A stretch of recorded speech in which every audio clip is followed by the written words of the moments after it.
Hi, everybody. Welcome in for another episode of the Entrepreneur Aligned podcast. I'm your host, as always, Jarrod Musick. Today, I wanted to talk about the concept of finite versus infinite games and business planning. So, this came up because we're consulting with a couple of different business owners who have gotten acquisition offers recently, and they're trying to evaluate whether that's something they want to do. This has probably happened to you at some point. You get the prospecting emails that come in, the phone calls, perhaps the pop by from brokers, whatever it is, people looking to acquire your business for a variety of different reasons. So these are always great moments to really consider, am I doing what I want to be doing with my time, and specifically with my money as well with my business, because that's really the trade-off that we're choosing to make. We're saying that, yes, I would prefer to continue owning and operating my business as opposed to selling it and doing something else with my time and money. So if you're still doing it, you really have one of two different things that you're aiming for. One is a finite game, meaning I have not reached the target that I'm seeking to reach. The infinite game would be the other one that says, I'm here to play just because I enjoy playing and because I want to continue to do that for as long as possible. Neither one of those is inherently good or inherently bad, but being clear with yourself about which one you're actually involved in is very, very important, because it's going to influence your decision making and whether you actually choose to listen to any of those acquisition offers. Now, listening to acquisition offers is something that also consumes our time and our energy. If you're taking time to talk to another business owner who wants to buy you, or a broker who wants to represent you and take you to market, or somebody else who has approached you for some other reason, you're taking time away from business, family, personal, hobbies, whatever it is, right? You're making that conscious decision. But if you've decided that A, I'm playing a finite game, and I'm not at the endpoint that I've decided on, or B, I'm playing an infinite game, I'm really not interested in selling because I'm enjoying what I'm doing and I'm fulfilled along the way, you can move on from those. So if we're thinking about, well, I don't know if I'm really playing either one of those games, ask yourself a few of these questions. Is there a specific point in time when you want to be doing something else other than what you're doing today? Now, that could potentially be, I want to be in a different role with my company, totally fine. That could be, I'd like to not have so much risk on the table with my equity here in the business. That's also fine. You don't have to sell the business or all of the business at that point in time. I'll get into that in a minute. And it can really just be, I think I would like to be done. I will have gotten what I want to out of this particular business, and I'm ready to go try and do something else.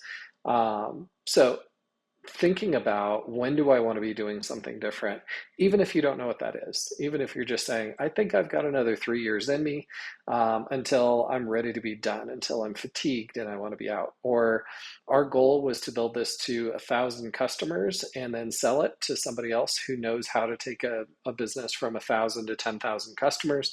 I'm not interested in being part of that journey. Totally fine as well. So you can play these finite games if you're going to have specific metrics that you're looking to hit and then move on from them. Absolutely fine.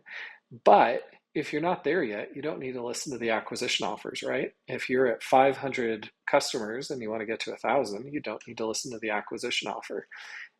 If you still have 3 years in you that you're going to enjoy doing what you're doing, then do that, right? So be very clear about what your targets are. And you can be open with some of those acquisition people and say, hey, look, I'm just not there yet. I'm not ready. This isn't the right moment. I appreciate the outreach. Follow back up with me in 3 years and I'm happy to talk to you, right? Which means they'll probably follow up with you in a year, but at least you can go back to them in a year and say, hey, I said follow up with me in 3, still not there yet, right? Now, if you're playing an infinite game, it really does make it easy to say no, right? You're saying, I'm going to do this as long as I'm able. I'm going to do this as long as I'm still having fun. Those are great things. And honestly, where most of us in an ideal world hope to end up, which is the business is stable and growing.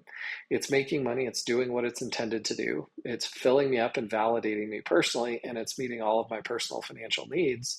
Why would you sell that business, right? Why would you take a good thing and go try and find a slightly better thing? But this definitely comes up. It's the fear of missing out or the fear of being wrong, right? What if I'm not in as good a position as I think I am? That's really where we spend a lot of time with our clients, is helping them understand what levers they have to pull, what financial considerations need to be part of their business decision making, meaning personal financial considerations. We help them look at their tangible personal goals. I want to buy a $5 million house in Park City in 5 years. Great. That's a very tangible goal. Let's figure out, can you get there while still holding on to your business? So those are the things that can throw you off if you're already in an infinite game and you want to just continue to play. Do the math, figure out, can you do it? Now, I talked about being able to take some risk off the table without selling your company. Absolutely doable, and there's a couple different ways that you can choose to go about that. One is what's called a leverage buyout. So you're going to sell a chunk of your business, maybe it's a minority, in most cases it's a majority of your equity, to somebody else, with the intention that they're going to buy you out of the rest of it at some point in the future. Now, I know this is kind of a cheat if we're talking about infinite games, but if you're okay with the time horizon of that second bite of the apple and want to stay involved during that time horizon, if that matches up with, say, a retirement date, you're 65, you want to do a leverage buyout, you're not ready to be done, but you'd like some of your risk off the table at 65, and then continue to work for another 5 years and exit all the way at that point, great. That may be something that matches up with your timeline, even though it's infinite. If you're just going, I think I'm going to run out of steam or run out of energy, you can certainly look at that. You can take outside capital, right? You can take on additional partners. You can sell equity internally. Banks will finance virtually anything. So it's a matter of, can the interest rate cost of doing an external financing for somebody to buy a minority portion of your business, does that work? Does that still make financial sense for the acquirer, if that's one of your employees or an outside investor or someone else? So if you're really looking at, I want to do this forever and I don't want 100% of the risk, think about where you can move minority positions of your equity and what your long-term transition strategy looks like. Even if you're playing an infinite game, you're probably not going to be in the same seat with the same company at 100 years old. Our bodies break down, our minds break down. We physically can't do it at that point. But a lot of our entrepreneur families have aspirations that they would at least like their kids to have the option to come in and run the business, right? Or take on a piece of the business and take it forward into the future. So it could be a multi-generational infinite game, but something is still going to have to change. So you're looking at wealth transfer strategies. You're looking at estate tax issues, perhaps. You're trying to figure out, how do I keep my role in the business and my level of involvement in the way that I want for the time that I want, while making that option for my children to participate, something that's available to them. So that's where estate tax planning comes in. That's where business transition strategy planning comes in. All of those different pieces. Again, that's something that we do over at Entrepreneur Aligned. EntrepreneurAligned.com is a place to go get more information there.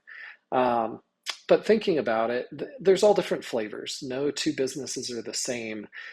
Everyone looks a little bit different in terms of, what do you want? Are you playing that finite game? Are you playing that infinite game? And then even within those, there's so much nuance, because our lives are unique and different, and they're going to change over time, and our wants and needs are going to change over time. But at least having the idea about, am I time limited? Am I working toward a specific goal or a specific exit outcome, allows you to help prioritize. Am I going to listen to anybody who wants to buy my business? And if so, when? If you're playing an infinite game, you're probably not going to listen at all, but you might look to get creative with some of the minority stakes of your equity to meet some of those other needs. That $5 million house in Park City, you might sell some equity to be able to do that. If you just want to take some eggs off the table, right? You don't want all your eggs in one basket. You want to put them in a different basket. You can do that with some minority equity. Banks are there to be able to finance some of that, and you do the math to figure out what works. So if you're feeling alone as you're getting approached about great opportunities, things that you might want to take advantage of, and you have that fear of missing out, you're not alone. That comes to all of us who have successful businesses. they're successful. Other people want them. They want to acquire them. They want to acquire us. They want us to come work for them. So keep all of those things in mind. You are not the first person to go through this. Reach out to your network, reach out to your advisors. If you don't have any of those who can help you make decisions there, reach out to us. We'd certainly love to help you with that. So hopefully this was a useful discussion thinking about finite versus infinite games and business ownership. I'll be back with you again soon. Thanks.